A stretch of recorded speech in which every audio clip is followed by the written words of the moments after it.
was in Paris, France, on the metro, when an American woman came up to me and said, "Go to Lagos, Portugal. A woman will get on the train just before you're getting off and tell you where to stay."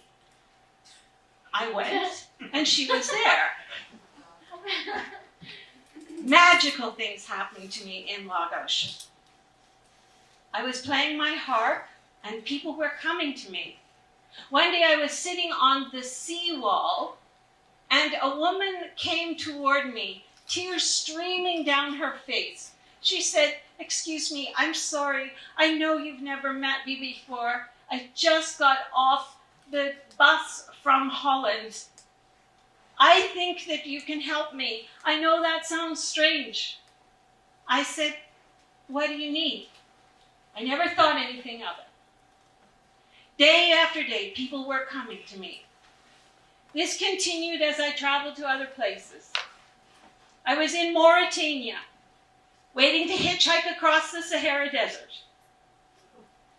The compound owner came up to me where I was staying and said, "There's an Arab man who would like you to go with him and help his family." I said, "Will you come and translate? He only speaks Arabic." And he said, "I can't. The compound is too busy, but just go." I went to their cell. Where they were, it was a woman, a man, and a little boy. I knew the problem was in the woman's abdomen because she indicated as much. We sat on the mattresses, and I began pulling in that force and calling in angels.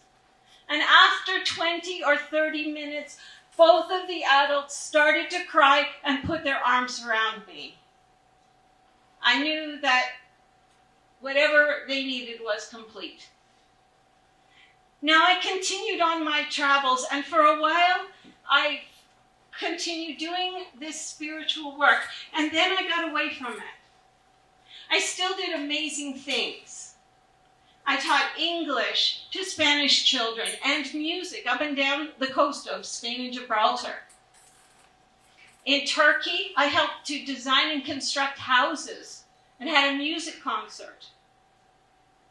I also went to Brazil and helped to design and build apartments and had a music concert there as well. I began writing my first novel. But I wasn't doing much with these spiritual gifts. And so one day, I had to admit that my body was filled with pain again.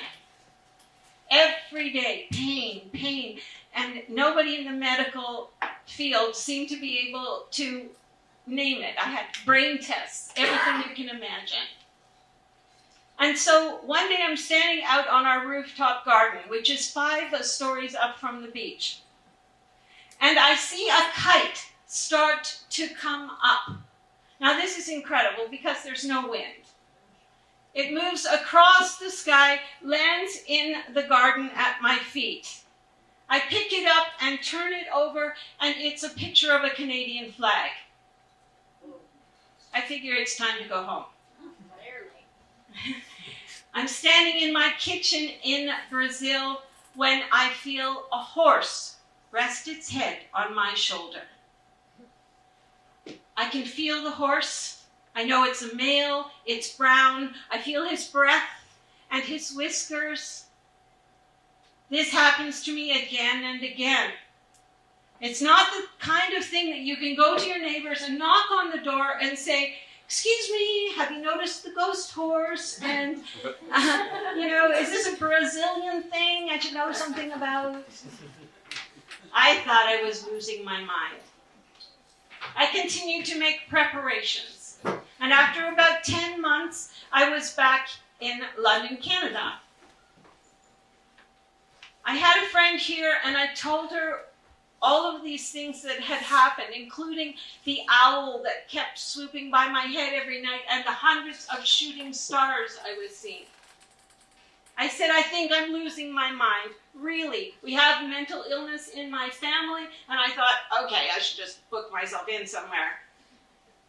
But she gave me the name of a counselor called Deborah Carter and her phone number. I didn't call her. A month later, I'm sitting at a potluck dinner, and I don't know anyone there. And the woman who sits across from me says to me 2 times within 10 minutes, "You need to see Deborah Carter, you're like her." I did nothing. Until a week later, when I had a dream, and in the dream, my friend who was a school teacher wrote across a blackboard, "Go and see Deborah Carter." I called Deborah. Deborah said, "I don't normally see anyone for 3 weeks, but someone has made a cancellation today." When I went to Deborah, I sat in the chair, I cried, I told her what was going on, and she began a process on me, and I knew what she was doing before she did it. And when we got to the end of it, I said, "I think I know this. Can I come back and just test my knowledge with you?" And she said yes. The next time I went to see her, after 45 minutes, she said, "There's nothing else. You've got this." I arrived home, my phone rang, and someone said, "Can you help me with shamanism?" which is the process that Deborah Carter had used. I said yes. Now, these are incredible gifts that come to us, but they don't come the way people think they are. You just don't suddenly have this wonderful gift. I have electrical pulses that go through my body. Sometimes it jerks and it looks like I'm having seizures.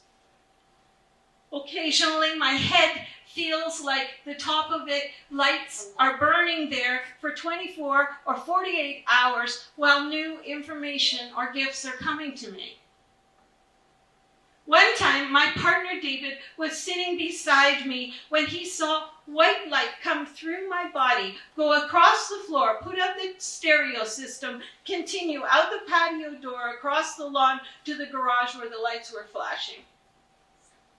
He was nervous about kissing me for a couple of days.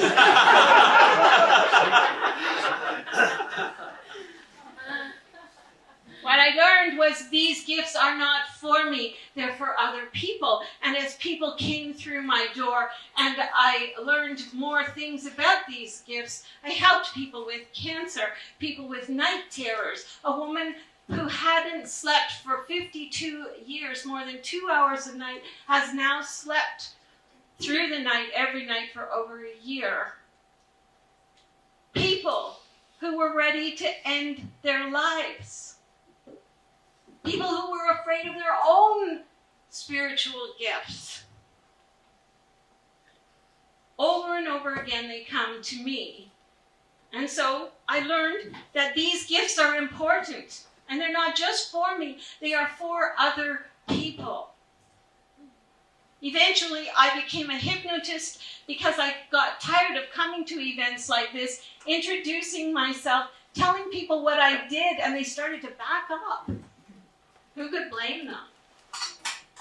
When I was at the last hypnosis conference in the springtime, people that I didn't know came up to me. 2 people asked me if I was psychic. One woman asked me if I was an alien.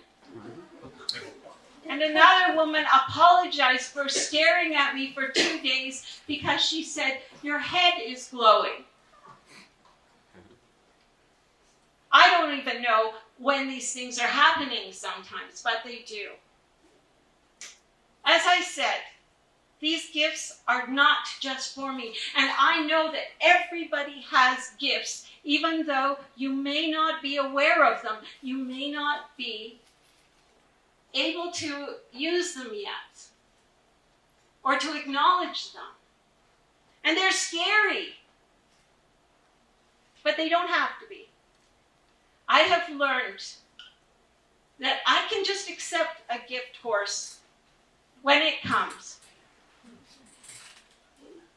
Now, I could tell you about the time that my parents put me out of the car at the Kapuskasing dump with the bears at feeding time, but that's another story. Thank you.